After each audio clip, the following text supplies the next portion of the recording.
This channel does not promote any violent, harmful, or illegal activities. All content provided by this channel is meant for an educational purpose only. যদি এমবিএচ kitchen king কিচেনে থাকি তো আমরা যা ইচ্ছে তৈরি করতে পারি। বেগুনের ভর্তা, আলু কপি, ভিন্ডি মশলা, আরো অনেক কিছু। MBH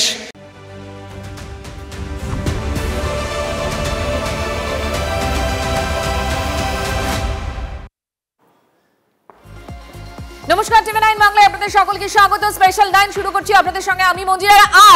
আজ এই মুহূর্তে অবশ্যই সকলের নজর রয়েছে রবীন্দ্রনগর থানা এলাকায়, কারণ এই মুহূর্তে অগ্নিগর্ভ পরিস্থিতি টানা আমরা লাইভ দেখাচ্ছি, সেখানকার ছবি আপনাদেরকে দেখাচ্ছি। ঘটনাস্থলে আমাদের একাধিক প্রতিনিধিরা রয়েছেন এবং একাধিক উইন্ডোর মাধ্যমে এই মুহূর্তে আকরা সন্তোষপুরে দোকান বসানোকে কেন্দ্র করে যে ছবি, রণক্ষেত্র এলাকা, সেই ছবি আপনাদেরকে সামনে তুলে ধরছি।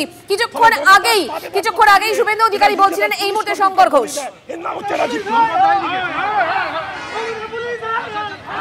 শুভেন্দু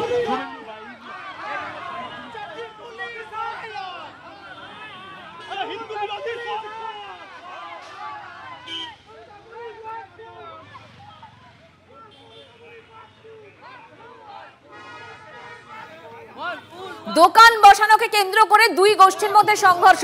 আমরা দেখলাম যে ইট ছোড়া, কিভাবে ইট ছুটছে পুলিশ, কিভাবে রক্তাক্ত হয়েছে, এবং তারপর এই মুহূর্তে আরো একটা ছবি দেখাচ্ছি আমরা ভবানী ভবনের সামনের ছবি, যেখানে শুভেন্দু অধিকারীর নেতৃত্বে বিজেপির প্রতিনিধি দল, সাধু সন্তরাও সেখানে রয়েছেন এবং তারা রবীন্দ্রনগরের ঘটনাকে সামনে রেখেই এই বিক্ষোভ দেখাচ্ছেন। ছবি দেখাচ্ছি আপনাদের, দুটো ছবি দেখুন, এই মুহূর্তে দুটো ছবি, লাগাতার ছবি দেখাচ্ছি আপনাদের। যে মুহূর্তে অগ্নিগর্ভ হয়ে ওঠে এই এলাকা, রবীন্দ্রনগর এলাকা, সেই সময়কার ছবি দেখাচ্ছি। তখন রীতিমতো ইট ছুটতে থাকে পুলিশকে লক্ষ্য করে উত্তেজিত জনতা, এবং তারপর আমরা দেখেছি যে সাদা রুমাল হাতে পুলিশ কথা বলার জন্য এগোতে থাকে। কি তোমাদের দাবি, কি বক্তব্য, সবটা কথা বলার চেষ্টা করে, কিন্তু এই কথা বলার মাঝেও আমরা দেখেছি যে ইট পুলিশকে লক্ষ্য করে কিভাবে ইট উড়ে আসে, এবং তাতে সেই ইটের ঘায়ে পুলিশ কর্মীরাও জখম হয়েছেন। সেই ছবিও ক্যামেরায় ধরা পড়েছে। অগ্নিগর্ভ রবীন্দ্রনগর, এবং এই রবীন্দ্রনগরকে সামনে রেখে ভবানী ভবনে বিক্ষোভ, ছবি দেখাচ্ছে। পুলিশের গাড়ি সব ভেঙে তছনছ, 35-40টা পুলিশ হসপিটালে। আপনি পুলিশকে আর হিন্দুদের বাঁচানোর জন্য কলকাতা হাইকোর্টের স্পেশাল বেঞ্চ আপনাকে অধিকার দিয়ে রেখেছে। আমি 3টের সময় আপনাকে রিটিন ইন্টিমেশন দিয়েছি, আপনি প্যারামিলিটারি ফোর্স ডিপ্লয় করবেন to save Hindu and common police personnel. উনি পুলিশকে প্রোটেকশন দিতে রাজি নন। প্যারামিলিটারি ফোর্স তো দেশের শত্রু নয়, এই অভিযোগ আসবে কেন? পুলিশ প্যারামিলিটারি ফোর্সের কালকে অ্যাসেম্বলিতে দেখা হবে। শুভেন্দুবাবু, আপনি কোর্টে মুভ করছেন? কোর্ট তো আছে কেস, কোর্ট তো আমাকে লিবার্টি দিয়েছে। ইন্টিমেশন দাও, কাজ না করলে আমার কাছে এসো। I send intimation 3 PM today. I will move to the court and attention to the court tomorrow through my lawyer. And after question hour at 12 o'clock, we all BJP MLA raise our voice on the floor of the assembly. And if necessary, after that, we will rush the spot if necessary. কালকে মহেশতলা যেতে পারেন শুভেন্দু অধিকারী, তেমনটা কিন্তু তিনি জানিয়ে দিয়ে গেলেন, এবং তার সাথে সাথে কোর্টের দৃষ্টি আকর্ষণ করবেন। এবং শুভেন্দু অধিকারী তিনি কিন্তু দীর্ঘক্ষণ বিক্ষোভ সংগঠিত করেন, এবং তারপর তিনি কিন্তু ভবানী ভবন থেকে বেরোচ্ছেন। যে ছবি সরাসরি আমাদের ক্যামেরায় ধরা পড়ছে, শুভেন্দু অধিকারী, বিজেপি এমএলএরা এবং তার সাথে সাথে সাধু সন্তরা, তারা কিন্তু লাগাতার বিক্ষোভ। শুভেন্দু দাস, সাধু সন্তরাও আজকে এসেছেন ভবানী ভবনের সামনে, সাধু সন্তরাও এসেছেন। ওদের ভক্তরা ফোন করছে, আর রাজীব কুমার ঠান্ডা ঘরে বসে আছে, পুলিশদেরই প্রোটেকশন দিতে পারে না। 35টা পুলিশ মার খেয়েছে, 35টা পুলিশ, 12টা পুলিশের গাড়ি পুড়িয়েছে, ভেঙেছে। মুসলমানদের সরকার, জঙ্গিদের সরকার, জিহাদিদের সরকার। আগামী বছর রাজীব কুমার চাকরি করতে হবে, পালাতে তোমাকে দেব না। মমতা মুখ্যমন্ত্রী থাকবে না এই সময় 2026। আজকে 11 জুন, লিখে রাখুন, মমতা প্রাক্তন মুখ্যমন্ত্রী হবে, রাজীব কুমারকে থাকতে হবে। আজকের দিন সময় আমি নোট করে নিয়ে ভবানী ভবন ছাড়ছি। এই যে বারবার গন্ডগোল এগিয়ে আসছে কলকাতার দিকে, শামশেরগঞ্জ তো দূরে ছিল, এটা তো 10 কিলোমিটার। মুসলিম লীগের সরকার, মোহাম্মদ আলী জিন্নাহ, সুরাবর্দী, তাদের আদর্শের সরকার, কমপ্লিট মুসলমানের সরকার, কমপ্লিট, এক চোখ বন্ধ। আর আমার পুলিশ ভাইরা মার খাচ্ছে, পুলিশের ছেলেরা মার খাচ্ছে, মহিলারা মার খাচ্ছে, 12টা গাড়ি ভেঙেছে। আমি কলকাতা হাইকোর্টে ছুটির দিনে গিয়ে অর্ডার আছে, তুমি ফেল করলে প্যারামিলিটারি চাও হিন্দুদের বাঁচানোর জন্য। আর কমন পুলিশ বোলপুরের আইসির যেমন বউ আর মা তুলেছে, ছুঁতে পারেনি ঠিকই, এই পুলিশদের অবস্থা তাই। বাড়িতে যান, ঝাঁটা খাবেন, আজ রাতেই ঝাঁটা খাবেন। শুভেন্দু অধিকারী তিনি কিন্তু ভবানী ভবনে দীর্ঘক্ষণ বিক্ষোভ সংগঠিত করেন এবং তারপর তিনি কিন্তু ভবানী ভবন থেকে পরিষ্কারভাবে জানিয়ে দিয়ে গেলেন যে বিধানসভা কালকে উত্তাল হবে এবং তার সঙ্গে সঙ্গে কলকাতা হাইকোর্টে বিধানসভা উত্তাল হবে এবং তার সঙ্গে সঙ্গে কলকাতা হাইকোর্টে তিনি মুভ করবেন। এই হুঁশিয়ারি দিয়ে তিনি কিন্তু রাজীব কুমারকে রীতিমতো হুঁশিয়ারি দিলেন ডিজিকে, এবং তারপর কিন্তু তিনি ভবানী ভবন থেকে বেরোচ্ছেন। অর্থাৎ পরিষ্কারভাবে বলা চলে বিজেপি কিন্তু রবীন্দ্রনগরের এই ঘটনাকে নিয়ে এগোতে চাইছে এবং শুভেন্দু অধিকারী তিনি আবারও কিন্তু বক্তব্য রাখছেন এবং তিনি বলছেন যে তিনি কড়া পদক্ষেপ করবেন। এবং শুভেন্দু অধিকারী এই মুহূর্তে ভবানী ভবন থেকে বেরিয়ে যাচ্ছেন। বিজেপি এমএলএরা, তার সঙ্গে সাধু সন্তরা, তারা প্রত্যেকে এসে কিন্তু এই ভবানী ভবনে বিক্ষোভ সংগঠিত করছিলেন এবং তারপর কিন্তু তারা বেরিয়ে যাচ্ছেন দীর্ঘক্ষণ বিক্ষোভ দেখানোর পরে ভবানী ভবনের গেটে। শুভেন্দু অধিকারীর সঙ্গে ডিজি দেখা করেননি। শুভেন্দু অধিকারী অভিযোগ করেছেন উপস্থিত থাকা সত্ত্বেও ডিজি দেখা করেননি। সেই অভিযোগ উস্কে দিয়ে কলকাতা হাইকোর্টে তিনি আগামীকাল দৃষ্টি আকর্ষণ করবেন এবং তার সঙ্গে সঙ্গে তিনি কিন্তু বললেন যে বিধানসভা উত্তাল হবে এবং প্রয়োজনে তারা কিন্তু রবীন্দ্রনগরে ছুটে যাবেন। সেই কথা জানিয়ে দিয়ে শুভেন্দু অধিকারী ভবানী ভবন থেকে বেরোলেন। একেবারে সুমন ঘটনাস্থলে রয়েছেন আমাদের অপর প্রতিনিধি শান্ত। এই মুহূর্তের ছবিটা কি? একদম তোমাকে আমি এই মুহূর্তে ছবিটা দেখাবো যে ইতিমধ্যে দেখো কলকাতা পুলিশের শীর্ষ কর্তারা তারা যেমন উপস্থিত রয়েছেন, তেমনই রাজ্য পুলিশেরও শীর্ষ কর্তারা উপস্থিত রয়েছেন। একদিকে ডিপি সিং, পান্ডে সন্তোষ সহ একাধিক শীর্ষকর্তা তুমি দেখতে পাচ্ছ যে তারা যে এলাকায় মূলত কিছুক্ষণ আগে পর্যন্ত সংঘর্ষের ঘটনা ঘটেছিল সেখানে এখন তারা মোতায়েন হয়েছে। এবং কলকাতা পুলিশ, রাজ্য পুলিশের যেহেতু এটা পুরোপুরি বর্ডার এলাকা, সে কারণে কিন্তু কলকাতা পুলিশের তরফে কিন্তু বিশাল ফোর্স এসেছে এবং সঙ্গে রয়েছে কমব্যাট ফোর্স। এবং তুমি দেখতে পাচ্ছ যে গোটা এলাকায় কিন্তু পুলিশ এখন রীতিমতো রুট মার্চ চালাচ্ছে এবং সেই সময় দেখতে পাচ্ছ কমব্যাট ফোর্স এসছে, পুলিশ এসছে। আমি একটা বিষয় তোমাকে বলে রাখি যে যেখানে আমরা দাঁড়িয়ে আছি সেখানে চারপাশে এবং এখানে কিন্তু দেখতে পাচ্ছ যে পুলিশের তরফে কিন্তু ইতিমধ্যেই আবারও পুলিশকে দেখে রীতিমতো তারা চিৎকার করছে এবং তুমি বিশাল পুলিশ ফোর্স যেখানে দাঁড়িয়ে আছি সেখানে কিন্তু এখনো পর্যন্ত যে ঘটনা ঘটেছে তাতে কিন্তু চারপাশে তার ছবি স্পষ্ট, কারণ একাধিক জায়গায় ইট পড়ে রয়েছে, একাধিক দোকান ভাঙচুর করা হয়েছে। আমার এখানেই তোমার কাছে প্রশ্ন যে একের পর এক ইট আমরা দেখলাম উড়ে এলো পুলিশকে লক্ষ্য করে। পুলিশ যখন কথা বলতে গেছে তখনও পর্যন্ত আমরা দেখেছি কথা বলার সঙ্গে যখন সাদা রুমাল নিয়ে এগোচ্ছে তারা তখনও ইট ছুঁড়েছে। এরা কারা? পুলিশকে আইডেন্টিফাই করতে পারলো? পরিস্থিতি নিয়ন্ত্রণে আনতে পারলো? কি ছবি? দেখো পরিস্থিতি কিন্তু এখনো নিয়ন্ত্রণে যে সব দিক থেকে এসে গেছে তা কিন্তু বলা চলে না, তবে পরিস্থিতি নিয়ন্ত্রণে আনার জন্য কিন্তু বিশাল পুলিশ বাহিনী নিয়ে আসা হয়েছে। কারা ইট ছুড়লো সেটা কিন্তু এখন বড় প্রশ্ন, কিন্তু যেটা পুলিশ সূত্রে জানা যাচ্ছে রাজ্য এবং কলকাতা পুলিশ বহিরাগত নয়, তারা প্রত্যেক হচ্ছে লোকাল এবং এই ইট ছোড়া হয়েছে কিন্তু বাড়িগুলির ছাদ থেকে এবং সেটাই কিন্তু দেখা যাচ্ছে যে গোটা এলাকায় ইট বৃষ্টি হয়েছে এবং তার কারণে কিন্তু গোটা এলাকা ইট পড়ে রয়েছে। দেখো আগুন জ্বালানো থেকে শুরু করে পুলিশকে লক্ষ্য করে ইট ছোড়া এবং কি পুলিশের গাড়ি পর্যন্ত ভাঙচুর করা হয়েছে। অর্থাৎ পুলিশ দেখা যাচ্ছে যে পুলিশ যেখানে যেখানে আটকাতে গেছে সেখানে তারা প্রতিবন্ধকতার মুখে পড়েছে, এমনকি পুলিশকেও মারধর করা হয়েছে। সব মিলিয়ে এই যারা করেছে, যারা এই ধরনের সংঘর্ষে জড়িয়ে তারা কিন্তু কেউ বহিরাগত নয়, এটা কিন্তু পুলিশ স্পষ্ট করে দিয়েছে। এবং সেই ছবি দেখাবো, আমি গৌরবকে বলবো ছবিটা দেখাতে যে পুলিশের সামনে কিন্তু এখন বিশাল পরিমাণে জমায়েত হয়ে রয়েছে এবং পুলিশ কিন্তু সেখানে দাঁড়িয়ে, তুমি দেখাতে বলো পুলিশ যেখানে দাঁড়িয়ে আছে পুলিশের সামনে বিশাল জমায়েত হয়ে রয়েছে। এক পাশে পুলিশ, অন্য পাশে জমায়েতকারীরা, তুমি দেখতে পাচ্ছ সেই ছবি। অর্থাৎ পরিস্থিতি যে তুমি যেটা বলছিলে যে পরিস্থিতি নিয়ন্ত্রণে এসছে কিনা সেটা কিন্তু এখন আসে, তুমি দেখতে পাচ্ছ একদিকে যারা জমায়েতকারীরা তারা রয়েছে। দেখো এরা কিন্তু যারা মূলত সামনে আছে, দেখুন আমি যেটা সামনে আছি, দেখুন যেটা পুলিশের তরফে বলা হচ্ছে যে পরিস্থিতি নিয়ন্ত্রণের চেষ্টা করছে তাই কাউকে সামনে আনতে যেতে বারণ করা হচ্ছে, কিন্তু যারা এরা পুলিশ তরফে যেটা জানানো হচ্ছে কেউ এরা কিন্তু বাইরে না, তারা হচ্ছে এই সন্তোষপুর, আকরা এবং যেখানে আমরা দাঁড়িয়েছি এই আশেপাশের এলাকারই বাসিন্দা এবং তারাই কিন্তু মূলত সংঘর্ষে এতক্ষণ ধরে সংঘর্ষে জড়িয়ে পড়েছিল এবং স্বাভাবিকভাবেই পরিস্থিতি যে নিয়ন্ত্রণে আনতে পারেনি পুলিশ এটা কিন্তু তার প্রমাণ। এবং প্রায় প্রায় 500 থেকে 600 ও এলাকার বাসিন্দা তারা কিন্তু এখনও দাঁড়িয়ে রয়েছে। একদিকে পুলিশ, অন্যদিকে জমায়েতকারীরা তারা কিন্তু পুলিশকে লক্ষ্য করে স্লোগান ছুটছে এবং একই সঙ্গে হাততালি দিচ্ছে। অর্থাৎ এখনও এই জায়গা কিন্তু গরম হয়ে রয়েছে, চারপাশে ইট পড়ে রয়েছে। পুলিশ, বিশাল পুলিশ ফোর্স আবারও আসছে যাতে কোনোভাবেই এই এলাকায় নতুন করে যাতে অশান্তি না ছড়ায়। সায়ন্ত, তোমার পাঠানো সেই ছবি আমরা দেখতে পাচ্ছি এই মুহূর্তে এক্সক্লুসিভলি দর্শকদের দেখাচ্ছি। টানা লাগাতার রবীন্দ্রনগর থেকে সেই ছবি আপনাদেরকে আমরা দেখাচ্ছি। কত পুলিশ এই মুহূর্তে, প্রচুর পুলিশ মোতায়েন করা হয়েছে, বিশাল পুলিশ বাহিনী এই মুহূর্তে গোটা এলাকায় রয়েছে। সায়ন্ত, একটা কথা বলো, দোকান বসানোকে কেন্দ্র করে একটা দুই গোষ্ঠীর মধ্যে সংঘর্ষ ছিল, গন্ডগোল ছিল, কিন্তু সেটা এরকম একটা জায়গায় পৌঁছলো কিভাবে? রবীন্দ্রনগর পুরোপুরি রণক্ষেত্র হয়ে গেল। শুধু তাই নয়, উর্দি জখম হয়েছে, রক্তাক্ত হয়েছে পুলিশ। এরকম পরিস্থিতি তৈরি হলো কেন? দেখো, যেটা এলাকা সূত্রে জানা যাচ্ছে, গত 2-3 দিন ধরে কিন্তু পরিস্থিতি হচ্ছিল এবং সেখানে ইন্টেলিজেন্স, যেটা বারবার করে আমরা মুর্শিদাবাদ মালদার ক্ষেত্রে দেখেছিলাম যে কোথাটা ইন্টেলিজেন্স ফেল করছে পুলিশের, এক্ষেত্রেও তাই হয়েছে।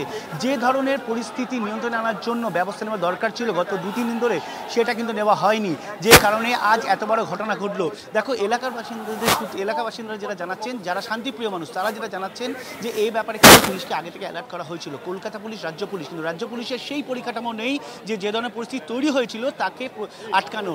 কলকাতা পুলিশের সাহায্য নেওয়া যেত, কিন্তু কলকাতা পুলিশকে জানানো হয়েছে অনেক পরে, যেটা দাবি করছে কলকাতা পুলিশ কর্তৃপক্ষ।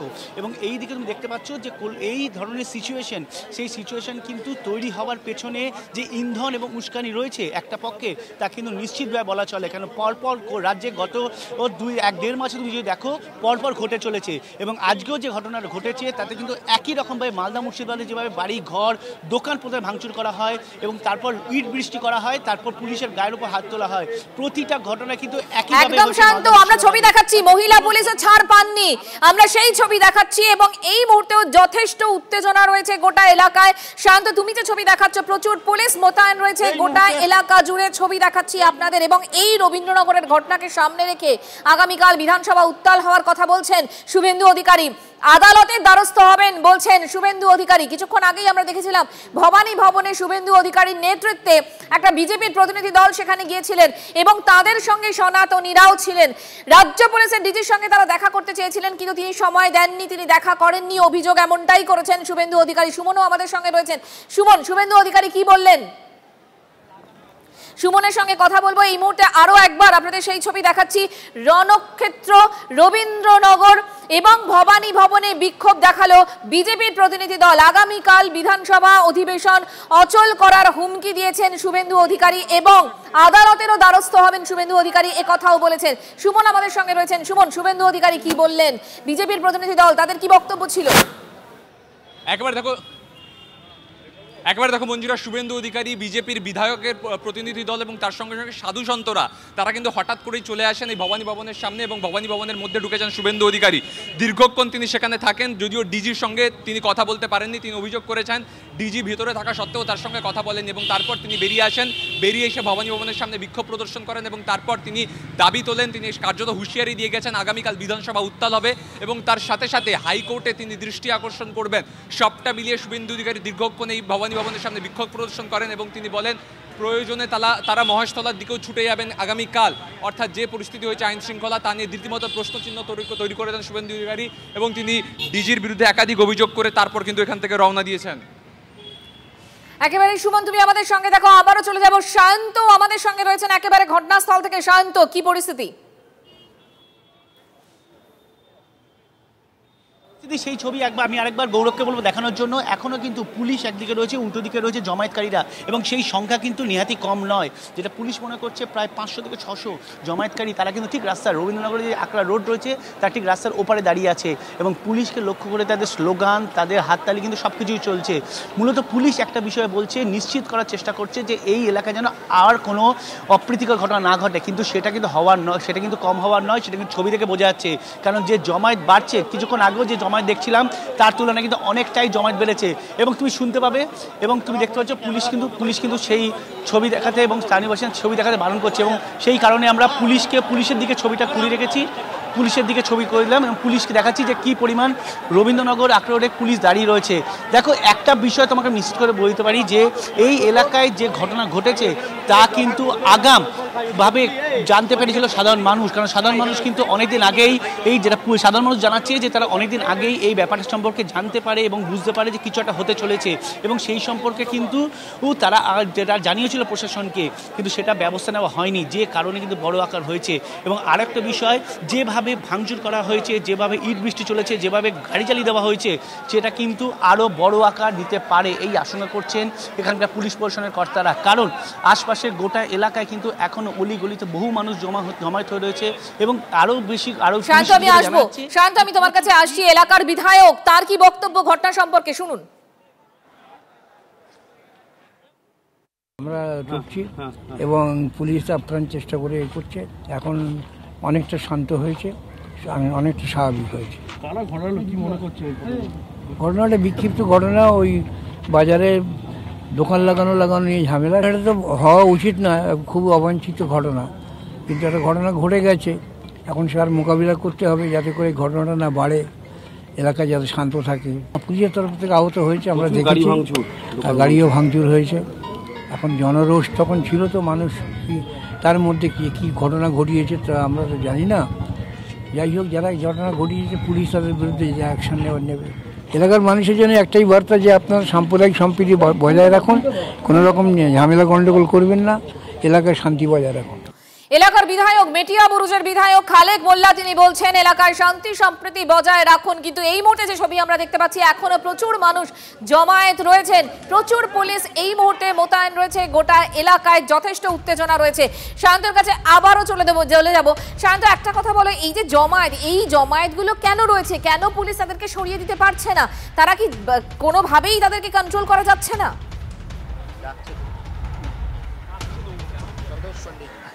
দেখো, যেটা মূলত দেখা যাচ্ছে যে পুলিশের তরফে কিন্তু ইতিমধ্যে বিভিন্ন অংশে, যে রবীন্দ্রনগর আকরা রোডটা বহু জমায়েত সরিয়ে দিয়েছে, কিন্তু একটা অংশে এখনও জমায়েত হয়ে রয়েছে বলেই কিন্তু পুলিশ এখানে মোতায়েন রয়েছে। একটা বিষয়, রবীন্দ্রনাথ যে থানা রয়েছে তার থেকে 3 কিলোমিটার দূরে জমায়েত রয়েছে এবং রবীন্দ্রনাথ থানা থেকে ঠিক পেছন দিকে প্রায় 2 কিলোমিটার দূরে একটা জমায়েত হয়ে রয়েছে। অর্থাৎ কোথাও পুলিশ মনে করছে যে দু গোষ্ঠীর মধ্যে লড়াই চলছিল, সেই দুই গোষ্ঠী মূলত জমায়েত হয়ে রয়েছে। এবং সেখানে তুমি দেখতে পাচ্ছ যে আরেকটা ছবি গৌরব দেখাচ্ছে যে বাড়ির ছাদের ওপর কীভাবে ভিড় করে রয়েছে। মূলত এই ধরনের ছাদের উপর থেকে কিন্তু ইট উড়ে এসেছিল। পুলিশ কিন্তু একটা বিষয় প্রশ্নের মুখে পড়ছে যে এই জমায়েত থেকে সরানোর ব্যাপারে আরও সক্রিয় মনোভাব নিচ্ছে না কেন, আরও সক্রিয় পদক্ষেপ করছে না কেন, সেই প্রশ্ন কিন্তু বারবার করে উঠছে। যেহেতু ছাদ থেকে ইট বৃষ্টি হয়েছিল, সেই ছাদগুলো কেন খালি করা হচ্ছে না, এই প্রশ্ন কিন্তু বারবার উঠছে এবং সেই কারণে কিন্তু পুলিশ কিন্তু ফের মালদা মুর্শিদাবাদের মতোই প্রশ্নের মুখে পড়তে চলেছে। যে ধরনের সক্রিয় মনোভাব দেখানো উচিত ছিল প্রথম থেকে, সেটা দেখায়নি। একটু থামাই, যে ছবি তুমি দেখাচ্ছ এই মুহূর্তে, দেখো আমরা দেখাচ্ছি দর্শকদের, অন্ধকার হয়ে গেছে কিন্তু এখনো ছাদের মধ্যেও জড়ো রয়েছেন অনেকে, এবং এই ছাদ থেকে ইট বৃষ্টি শুরু হয়েছিল, সেই ছাদে এখনো কিন্তু বেশ জমায়েত রয়েছে, অর্থাৎ উত্তেজনা এখনো রয়েছে এলাকায়। আমাদের অপর প্রতিনিধি সৌভিকও রয়েছেন আরেক প্রান্তে। সৌভিক, তুমি কি ছবি দেখতে পাচ্ছ, কি অবস্থা এখন?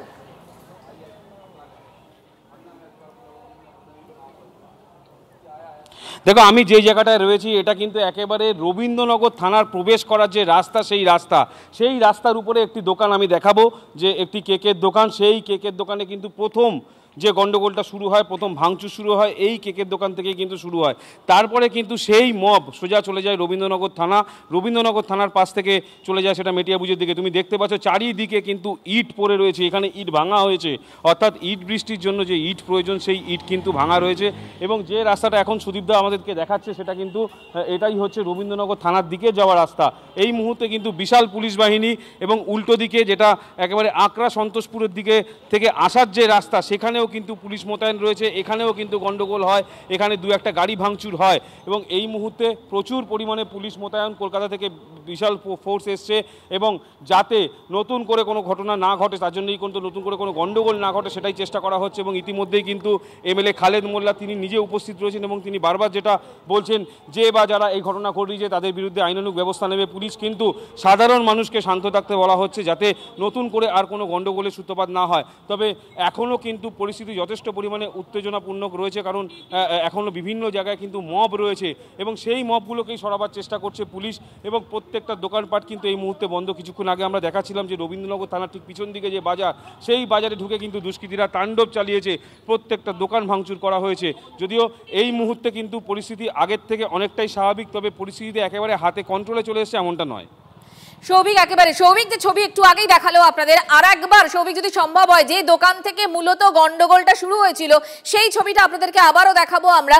ওই দোকান কিভাবে ভাঙচুর করা হয়েছে এবং তারপরে ইট ছোড়া শুরু হয়, বাইকে আগুন, পুলিশের গাড়ি ভাঙচুর এবং একের পর এক ইট উড়ে আসতে থাকে এবং তারপর জখম হয় পুলিশও। এই মুহূর্তে শান্ত ঘটনাস্থলে রয়েছে। শান্ত, একদমই দেখো, ঘটনা কিন্তু এই দোকান ঘিরেই হয়েছিল এবং সেই ঝামেলা কিন্তু ছড়িয়ে পড়ে দুপাশে প্রায় 7 থেকে 8 কিলোমিটার, এবং যেখানে পরিস্থিতি এখনও যে নিয়ন্ত্রণে আনা সম্ভব হয়নি সেই ছবি কিন্তু কিছুক্ষণ আগেও দেখাচ্ছিলাম, কিভাবে একদিকে প্রায় 5 থেকে 600 জমায়েতকারী তারা দাঁড়িয়ে রয়েছে, তারা স্লোগান তুলছে, হাততালি দিচ্ছে, অন্যদিকে রয়েছে কলকাতা পুলিশ এবং রাজ্য পুলিশের বিশাল ফোর্স। আবার যদি আমরা এই ছবি দেখি, আরেকটা ছবি, সেটা হচ্ছে রবীন্দ্রনগর থানার ঠিক পেছন দিকে, যেটা হচ্ছে সন্দেশপুর আকরা রোডের দিক থেকে ঢুকছে, সেখানে একের পর এক দোকান ভেঙে পড়ে রয়েছে, তাদের কাঁচ ভেঙে দেওয়া হয়েছে, বাড়িঘর ভাঙচুর করা হয়েছে, অর্থাৎ চারপাশে রবীন্দ্রনাথ আকরা রোড 4-5টা হচ্ছে কিন্তু। শান্ত, যে ছবিটা তুমি দেখাচ্ছ এই মুহূর্তে জানলার মধ্যে মুখ ঢেকে অনেকে দাঁড়িয়ে রয়েছে। একদমই এইটাই তো আমি তো প্রথম থেকে প্রশ্ন, পুলিশ এবার এখন উত্তর দিতে চাইছে না, কিন্তু পুলিশের কাছে এটাই ছিল প্রশ্ন যে কেন এই ঘটনার পরও ছাদে বা দোতলা 3তলায় এত বহু মানুষকে এখানে অ্যালাউ করা হচ্ছে, কেন এখানে জমায়েত করা হচ্ছে। স্বাভাবিকভাবে এই ছাদ বা এই কার্নিশগুলো থেকে প্রথম ইট বৃষ্টি হতে দেখা গিয়েছিল, আর সেখানে এখনও লোক জমে রয়েছে, লোক দাঁড়িয়ে রয়েছে, তারা যে নতুন করে কোনো অশান্তি পাকাবে না তার গ্যারান্টি কে দিতে পারে। স্বাভাবিকভাবে পুলিশ কিন্তু সেই প্রশ্নের কোনো উত্তর দেয়নি, এমনকি সেই যে জমায়েত সেটাকেও হটানোর ব্যাপারে কোনো পদক্ষেপ করেনি। অর্থাৎ পুলিশ তারা রোডে দাঁড়িয়ে আছে, কিন্তু যে জমায়েতটা ছিল, যেটা গন্ডগোলের সময় বা সংঘর্ষের সময় দেখা গিয়েছিল জমায়েত থেকে ইট বৃষ্টি হতে, সেই জমায়েতটা কিন্তু এখনও দেখা যাচ্ছে। সেটা আমার গৌরব যে ছবি দেখাচ্ছে ওখানেও যেমন রয়েছে, তেমন গৌরবের যে ডান দিকে ছাদটা রয়েছে সেই ছাদের ওপরেও রয়েছে, অর্থাৎ চারপাশে কিন্তু একই রকমভাবে জমায়েত হয়ে রয়েছে। পুলিশ নিচে দাঁড়িয়ে আছে, জমায়েতকারীরা রাস্তার ওপরান্তে দাঁড়িয়ে আছে, এবং কিছু জমায়েত হয়ে রয়েছে ছাদগুলোর ওপরে। ছাদগুলোতে যে জমিয়ে রাখা হয়েছে ইট, সেটা কিন্তু এখানকার যারা শান্তিপ্রিয় মানুষ তারা কিন্তু একটা বিষয় বলেছে যে ছাদগুলোতে মূলত ইট পাথর সব জমিয়ে রাখা হয়েছে, আর সেখান থেকে একের পর এক ইট পাথর উড়ে এসেছিল। আক্রান্ত হতে হয়েছে পুলিশকে, মহিলা পুলিশও ছাড় যায়নি, অর্থাৎ সেখানে উর্দিধারীরা এটাই তো বক্তব্য, যদি ইট জমানো থাকে ছাদের ওপরে, যদি জমায়েত থাকে তাহলে তো আবার ইট বৃষ্টি হতে পারে, আবারও ইট উড়ে আসতে পারে, তাহলে পুলিশের স্ট্র্যাটেজি কি, পুলিশ কি ভাবছে? দেখো, পুলিশের কাছে আমরা এই প্রশ্ন উঠেছিলাম, এখানে যারা অ্যাডিশনাল সিপি দীপি সিং এসছে বা পাণ্ডে সন্তোষ এসছে, প্রত্যেকের কাছে একটাই প্রশ্ন করেছিলাম যে জমায়েতটা রয়েছে সেই জমায়েত থেকে সরানো হচ্ছে না কেন। কিন্তু তারা একটা কথা বলছে, যেহেতু তারা এখানে দাঁড়িয়ে আছেন কোনো জমায়েতে কিছু হতে পারবে না, যেহেতু এরা এলাকার লোক, এলাকা এখন ছুটি, সারাদিনের পর তারা বাড়ি ফিরেছে, তাই তারা এসে থাকছে বা বারান্দায় রয়েছে, এদের তরফ থেকে কোনো রকম অপ্রীতির ঘটনা ঘটার কোনো আশঙ্কা নেই।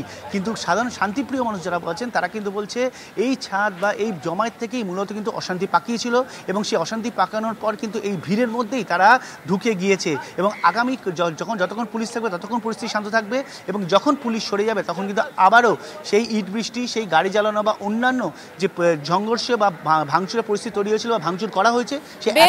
নজর রাখো অগ্নিগর্ভ রবীন্দ্রনগর, সব খবর সবার আগে টানা কভারেজ TV9 বাংলায়, চোখ রাখুন আপনারাও TV9 বাংলায়। বাহ, এবার হয়েছে স্বাদ। হ্যাঁ, অপূর্ব স্বাদ। MDH এর চাঙ্কি চাট মশলা, জীবনে আসল স্বাদ জাগলো। আসল মশলা, yes, MDH।